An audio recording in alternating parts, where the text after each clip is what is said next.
Assalamualaikum warahmatullahi wabarakatuh. Jumpa lagi di channel Lista Kesali. Apa kabar semuanya? Selamat pagi, selamat siang, dan tentunya selamat beraktivitas buat semuanya saja. Saya ucapkan terima kasih juga kepada baru yang spesial, baru yang di channel Lista Kesali. Saya ucapkan selamat dan jangan lupa untuk support di channel Lesta Kesali, baik berupa like, share, dan komen yang baik tentunya.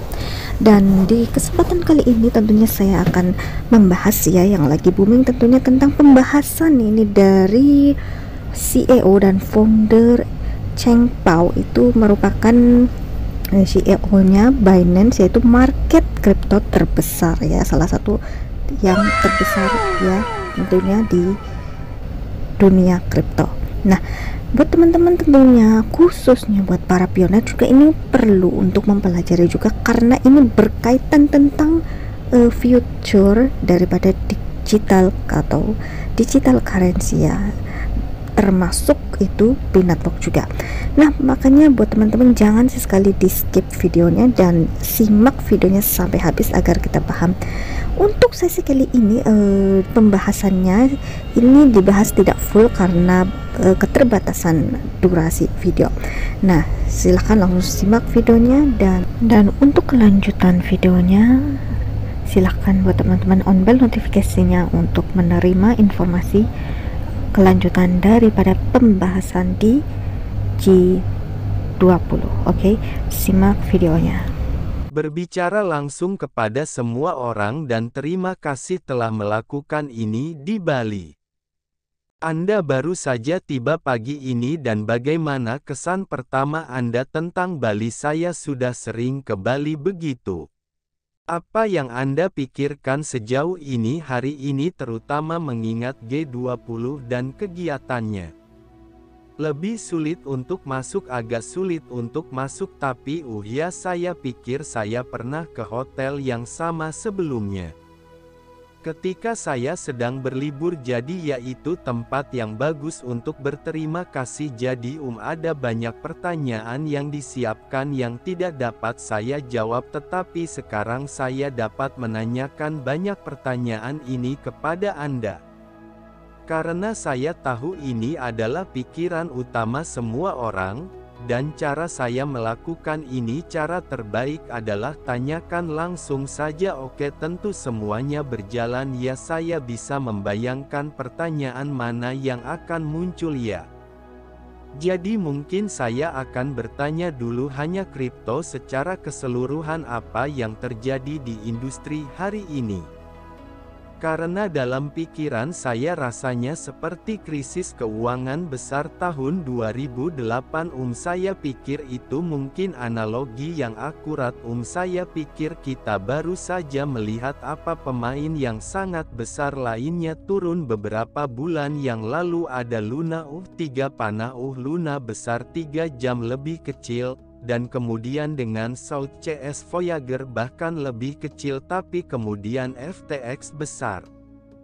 Jadi dengan pemain besar yang turun, saya pikir kami melihat nilai 30-40 miliar dolar yang merupakan penilaian FTX sebelum mereka menaikkannya, ditambah cukup banyak beberapa miliar dolar dari dana pengguna itu evap, baik itu agak hilang. Jadi dengan kejadian seperti ini terjadi, itu menghancurkan industri. Jadi banyak kepercayaan konsumen terguncang dan saya pikir pada dasarnya kita telah mundur beberapa tahun sekarang. Apa yang seharusnya regulator akan teliti industri ini jauh lebih sulit, yang mungkin merupakan hal yang baik untuk jujur. Saya pikir sekarang sebelum peraturan lebih fokus pada KIK dan AML. Saya selalu mengatakan lihat, Anda harus fokus pada operasi pertukaran, jadi model bisnis bukti cadangan di mana pengguna mendanai. Jadi saya pikir kami akan melakukan lebih banyak pengawasan di bagian depan itu, tetapi sebenarnya itu bagus untuk industri sehingga mengalami kemunduran itu. Jangka pendek sangat menyakitkan bagi banyak investor retail yang ada di FTX, tetapi kami merasakan sakit itu. tetapi jangka panjang saya pikir ini adalah peringatan lain untuk mengatakan hey lihat kita berada di industri baru, ada banyak risiko dan kita perlu belajar bagaimana menghadapi risiko tersebut dan bagaimana membangun industri yang jauh lebih sehat sehingga Anda tahu apa yang terjadi dengan FTX dan saya tahu. Anda tidak dapat mengomentari sisi FTX tetapi apa yang sebenarnya terjadi 3 hari terakhir maksud saya ini hanya 72-96 jam tetapi berapa banyak dari Anda yang dapat berbagi dengan kami apa yang ada di pikiran Anda, dan apa yang terjadi ya jadi saya pikir 3 hari terakhir hanyalah pengungkapan masalah. Masalahnya ada jauh lebih lama kan jadi seperti masalah ini tidak dibuat dalam 3 hari terakhir.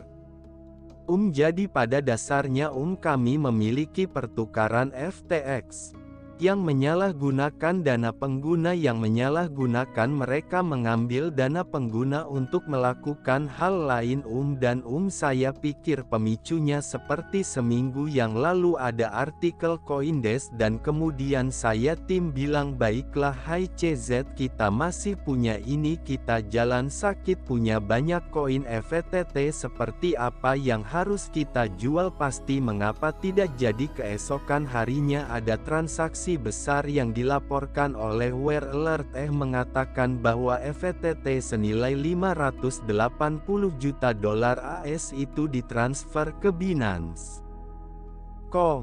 Dan tim saya melihat ini adalah transfer kami dengan baik itu. Benar-benar yakin jadi ya dia yakin dan haruskah kita seperti ada diskusi di komunitas dan haruskah kita transparan tentang itu? Seperti ya yakin kita harus transparan tentang itu dan kemudian dia dengan mudah. Anda harus menulis tweet karena kami tidak suka dengan apa yang kami sebut magang tim PR kami mengatakan kami tidak benar-benar tahu bagaimana menulis yang khusus ini cukup sensitif.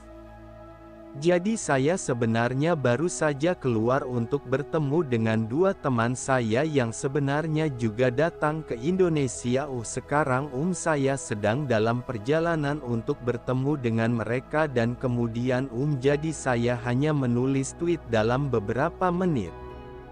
FTS kami memiliki tumpang tindih yang sangat tinggi, jadi niat awal kami adalah untuk menyelamatkan pengguna tetapi kemudian berita tentang dana pengguna yang disalahgunakan dan terutama penyelidikan Badan Regulasi AS. Kami seperti kami tidak dapat menyentuhnya lagi dan kemudian kami berkata lihat dan segera setelah saya mengerti kita tidak bisa menyentuhnya lagi. Saya katakan mari kita buat pengumuman itu secepat mungkin karena kita tidak ingin mengatakan kita tidak ingin melakukan lambat tidak kita mau jika kita akan melakukannya tidak kami akan melakukan catatan singkat yang merupakan salah satu prinsip saya dalam bisnis sehingga dengan cara ini kami tidak menyeretnya kami tidak berlarut-larut untuk waktu yang lama dan kemudian menggunakan kami juga menghilangkan ketidakpastian atau keraguan di komunitas. Karena seperti yang Anda lihat ketika kami kesepakatan itu terjadi tidak terjadi apa kesepakatan itu terjadi harga kripto turun ketidakpastian sebenarnya lebih buruk daripada berita negatif jadi ketika berita keluar semua orang baik-baik saja disinilah kita jadi kita bilang lihat mari kita umumkan secepat mungkin jadi kita umumkan dan kemudian dan setelah kita umumkan